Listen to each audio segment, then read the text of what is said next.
Hi and welcome to the Breaking of Forstor Nagar. I'm Jonathan Roberts, I'm the developer on the project, along with the writer Ben McFarland, the editor Mark Moreland, and artist Tyler Bartley, who did all of the individual player handout art, Devon Knight, who did the amazing tokens, and I did their cartography. This is a very quick start tutorial onto how to use this maptool campaign file of the Breaking of Forstor Nagar. I'm going to quickly summarise a few of the interface elements first, but if you want to find out more about maptool and you want some really excellent introductions to how to use the tool to its full capacity, go to the maptool video tutorials website, which you can see a link for here, or you can just Google maptool video tutorials and you'll immediately find them. They are an excellent walkthrough of all that maptool has to offer. Right, so I'm going to just quickly summarise the things that we're going to use in this campaign file. First and foremost, you have the map selector. So go up to the top right, you will see a collection of maps if you click the blue world. So that's the blue world here, and you can see a collection of maps here. So the first one is just the splash screen, and then the other ones are the encounters in order, and then the bestiary at the end. The bestiary holds a collection of tokens of all the monsters, so that if you need to drop in a new encounter for your players, you can just go there, copy and paste the relevant monster. The hash marks mean that these maps are not visible to players. This is the only one that's currently visible, so when your players log onto the campaign, they can't see what's coming. So when you go to a new encounter, you can go to, say, entering the city. Okay, so that's now loaded. You can see here that it says map not visible to players. And you can go to the map menu and just set that player visible whenever you need to reveal that to players. Once you've made that player visible, you can then go to the tool menu and click Enforce Players to Current Map, and that will switch them onto the current map. You also notice that you can center players on the current view to force them to see what you're currently looking at. This is a very useful tool for starting a new encounter. Going back to the splash screen, I'll just show off a few of the other elements. Up here you have the tools that allow you to interact with maptool. In this adventure we are pretty much only going to need to use the pointer tool and the measuring tool. The measuring tool does exactly what you would expect. It allows you to click and drag and measure a distance. On a grid-based map, like all the encounter maps, that will count. It'll go square to square to square and will give you the accurate distance between two squares, which is great for tactical combat. The pointer allows you to drag and select different tokens. Okay, the last thing is these nice dialogues which are sitting on the right hand side. If you've just opened maptool for the first time, I can guarantee that you'll just have a great big whack of windows slapped across the bottom of your screen. Close all of those and then reopen the ones you're going to use. They are dockable windows, so if I pull the chat window away here, you'll see it floats off into another part of the screen, and then you can dock it with other windows by just dragging and dropping over the top. This is a great way for keeping things organised. The windows we're going to use are Chat, Selection, Campaign, Tables, Initiative. So you can do that by going to the window menu and then clicking on the various ones you want to have open. Now that that's the basic interface elements out of the way, on each map you'll find a cog that looks like this. If you click this cog, it'll be called something like Encounter Reference, and then if you go to the Selection window, you'll see this has a collection of different buttons on it. This contains all of the encounter text that's in the PDF. So if you go to the background button, it will bring up the full adventure background. If you go to the adventure summary, that gives you a quick rundown of how the adventure is going to pan out. So when you click on this for the first time, it's quite likely it's going to be undocked, so it might appear something like this or like this on your screen. You then want to just, as before, drag and drop this over the top and make sure that this is docked away somewhere handy. This is particularly useful because this window will contain all of the encounter text whenever you click on a button. It doesn't open up 100 different dialogues, it just replaces the text in the existing ones. If you click hooks, it'll give you a quick rundown of why your party might be interested in taking on the Hungering Legion. So, look for the cog on every map. That will have most of your encounter, well, have all of the encounter text on there. So you shouldn't need to reference the PDF during the adventure. Okay, so that's those cogs. Let's quickly skip over to the first encounter map. Okay, so now that's loaded, you will see that on this map, once again we have the encounter reference button here. That will give you the full details of the map. A quick sideline that's worth doing is we go to environment, you'll notice that there is a hyperlink in here. So quickly click the hyperlink, that'll open up your web browser and take you to the relevant page of the PRD. So you can quickly run down what your wind effects are to give you a quick rules reference. Okay, so back in the maptool campaign file, we have a ship full of monsters. We have 4 PCs down here. You'll notice if I mouse over, you get a quick summary of their armor class, their current hit points, all that kind of thing. The same is true of the monsters. So that means you can instantly realise who's close to death, see what their perception checks are, figure out what their saving throws are, that kind of thing. Now you'll also notice that there's this eye token here. This eye token here is a player handout. Currently it's set to be player invisible, so if I use Command-Shift-P to swap over to the player view, you see that the eye token is not visible. But if I go to the campaign macro tab, you'll see a button called Reveal Player Handout. If I click that and then go back to the player view, you'll see that the player handout token is now visible. Okay. Now the player handout token is a means of giving some of the art that's in the PDF to the players when they're playing. If we click this, you see that you now have a nice player handout with the art beautifully rendered by Tyler Bartley of the dragon ship approaching the ice bridge. Okay, and then when that's done, you can hide the player handout. So reveal the player handout at the point when you're reading through the text or running through the introduction to the adventure where you want the players to be able to see what's coming. Right, you'll notice there are a few other tokens on the campaign macro tab, and these allow us to move the ship.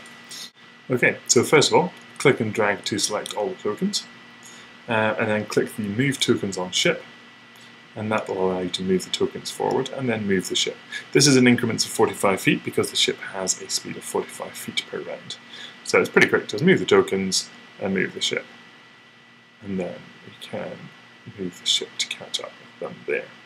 Okay, you'll notice the ship also moves underneath the ice bridge to give you some kind of 3D effect, which is rather nice. Okay, obviously if the players are on the ship, then you just click and drag and select them as well, and they'll move with the ship. Right, so that summarises most of that. We're now going to move on to what everyone's interested in. It's how to interface with the monsters. So, that was the campaign macros. We're going to go back to the selection tab here. When you have a token selected, it will reveal the macros that are on that token. The encounter reference has the encounter text in macros. The monster tokens have all of their relevant abilities. So here you'll see we have perception, roll initiative, and stat block. We have a collection of attacks. We have some combat maneuvers. We have some conditions. This allows you to set all of the various conditions that exist in Pathfinder, and they come up with a relevant little icon to allow you to quickly reference who's nauseated, who's prone, and all of those different features. Then there's some macros that allow you to take damage and receive healing, and then roll some saving throws at the end. All these buttons only output information that the GM can see. Say I roll a fortitude save. Okay, nothing seems to have happened, but if we go to the chat window, it says Armoured Man 69 makes a fortitude save of 22. If we mouse over, we'll see that that is Armoured Man 69 there. The fact that it's in italics means it's only visible to the GM. Okay, if we go back and we say try and bull rush, then we now get a full attack rundown here. Again, this is only visible to the GM. So it rolls a bull rush, he rolls a 6, he gets a 10 against the target's combat maneuver defense. This doesn't automatically commit anything, so you can just use this information to inform the players, leaving all of the control with the GM, but it does all the maths for you. You'll notice again that there is a hyperlink in here. So combat maneuvers are tricky, and so it means that you can immediately click that and reference your bull rush or your grappling rules on the PRD through your web browser. Okay, now say we do something more complicated. We try to hit somebody with a battle axe. Attacks the battle axe, rolling a 6, giving an 11 to hit, dealing 5 points of damage. So this allows you to quickly commit attacks against your players, and immediately summarises the amount of damage done. Say your players attack your armoured man. In this case, he's going to take some damage. So let's just set the damage in this case to 10. You'll notice if you go to chat, it just says armoured man takes 10 damage. But if we mouse over him, we'll notice that his hit points are now 12 out of 22. So that keeps track of his hit points as he takes damage. Right, say we need to know a little bit more about this armoured man. Say we need to know whether a Hungering regular infantry has feats or special abilities that you might want to use. We're going to go and have a look at his stat block. So we open up his stat block, that opens up a new window. Again, this will probably be undocked the first time you do it. Drag and drop that into all the docking windows here so you've got a quick reference. So that tells you he's a male human warrior, lawful evil, and then a summary of all the information you would expect to find on his stat block, in a format which should be familiar from stat blocks and published adventures. He's only got an armor class of 17, so it's quite likely that he's going to be damaged again fairly shortly. So I'll just quickly do damage to him here. We'll do 20 points of damage. It's a really successful attack. And we notice that he's now not only damaged, but dead. But let's perform the miraculous. Let's fully heal him. That means he's now up to 22 hit points and he's no longer dead. Equally, if you click receive healing, you can enter a finite number of hit points to boost him back up again. If you want to use an attack which is going to be more complicated, say he's on higher ground or he's flanking, you can click this button to toggle the modifiers so that they are now on. Right, this means that when I hit somebody with a battle axe, it's not going to just tell me his attack roll and damage. You want to set the various checkboxes to say what current attacker has in his conditions. So let's say he has higher ground and he is also invisible. You can enter miscellaneous bonuses to hit and miscellaneous bonuses to damage here as well. So click OK. So in this case he gets an 18 to hit because he's got an extra modifier from being invisible and also being on higher ground. Unfortunately he didn't make too much benefit out of that because he only did 2 points of damage. You'll notice also if we zoom in on his token that there's now a little icon showing that he's invisible because we told the modifier box that he was invisible, and so he's now got a little icon to remember that. You can clear all states by going to state, clear state. You can also set conditions here. That was I used a right click to get to that menu. So right click and you can control everything on the token. Equally, if we select the token, we can just set his conditions by hand.